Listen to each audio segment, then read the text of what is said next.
తెలంగాణ భవన్ లో మాజీ మంత్రి హరీష్ రావు మాట్లాడుతున్నారు. లైవ్ లో చూద్దాం. ప్రకారమైన 66% వాడాలి, కానీ 80% వాడేసింది. 80% వాడేదాకా మీరు ఏం చేస్తుండ్రు?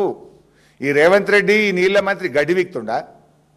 80% వాడేదాకా ఏదో చేతులు గాలినాక ఆకులు పట్టుకున్నట్టు ఆల్రెడీ మొత్తం ఉన్న నీళ్ళని వాళ్ళు దోచుకుపోయినాక నీళ్ళన్నీ వాడుకున్నాక అప్పుడు ఉత్తరం రాసి చేతులు దులుపుకుంటారు.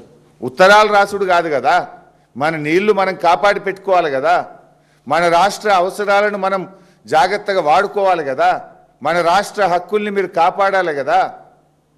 ఏమన్నట్టు ఉత్తరం రాసి చేతులు దులుపుకోవడం, అది కూడా మీరు దాని బాధ్యత సక్రమంగా నిర్వర్తించరు. ముఖ్యమంత్రి అపెక్స్ కౌన్సిల్ మీటింగ్ డిమాండ్ చేయండి, ఢిల్లీలో అపెక్స్ కౌన్సిల్ మీటింగ్ కోసం అడగండి. అది అడగరు, ఎందుకంటే ఆడ గురువు గారు ఉన్నారు కదా, ఈయనకు భయం. అంటే ఈ రకంగా అటు శ్రీశైలం నుంచి ఇటు నాగార్జున సాగర్ నుంచి రెండు వైపులా ఆంధ్రప్రదేశ్ నీళ్లు తరలించుకుపోతుంటే ఈ ప్రభుత్వం కళ్ళు మూసుకొని కూర్చున్నది. మరి మన పరిస్థితి ఏంది? ఇప్పుడు మనకు వాస్తవానికి ఇప్పుడు ఎండలు ముదురుతూ ఉన్నాయి. మనకు నాగార్జున సాగర్ ఎడమకాలు ఆయకట్టు ఉంది,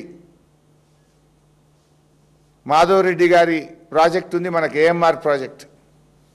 అదేవిధంగా హైదరాబాద్ త్రాగునీటి అవసరాలు ఉన్నాయి, దక్షిణ తెలంగాణ తాగునీటి అవసరాలు ఉన్నాయి.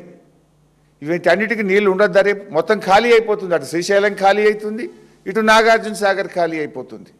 మన రాష్ట్ర హక్కుల్ని కాపాడుకొని నీళ్లు కాపాడుకొని ఈ ఎండాకాలం అంతా కూడా ఇటు పంటలకు అటు త్రాగునీటికి ఇటు పారిశ్రామిక అవసరాలను మన రాష్ట్ర అవసరాలను కాపాడుకునే బాధ్యత ఈ రాష్ట్రానికి లేదా? తాత్కాలిక ఒప్పందమైనా మనకు 34 రావాలి. అరే ఆ 34 20% వాడింది ఈ సంవత్సరం, 20% వాడేసిండ్రు. మరి ఇంకా 14% మన రాష్ట్రం నష్టపోతుంది కదా. మీరు వెంటనే కేంద్రం మీద ఒత్తిడి లేరా? కేంద్ర మంత్రిని కలవడమో, కేఆర్ఎంపీని కలవడమో, అపెక్స్ కౌన్సిల్ డిమాండ్ చేయడమో, ముఖ్యమంత్రి స్థాయిలో మాట్లాడడమో. ముఖ్యమంత్రికి అసలే పట్టదు, మంత్రికి పట్టనే పట్టదు. ఇద్దరే అయిపోయింది. రాష్ట్రానికి గాలికి వదిలేసిండ్రు, ఈఎన్సీ పోస్ట్ కూడా నింపరు.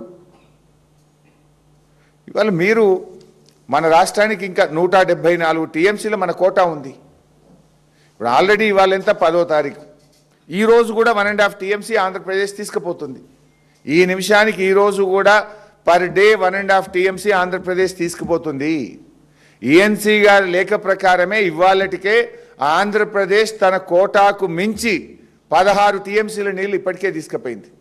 అదనంగా 16 టీఎంసీలు తీసుకుపోయింది. ఈరోజు కూడా నీళ్లు పోతా ఉన్నాయి.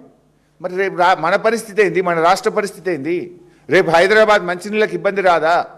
రేపు మా నల్లగొండ, ఖమ్మం, మా మహబూబ్ నగర్ రేపు పంటలు ఏం కావాలి?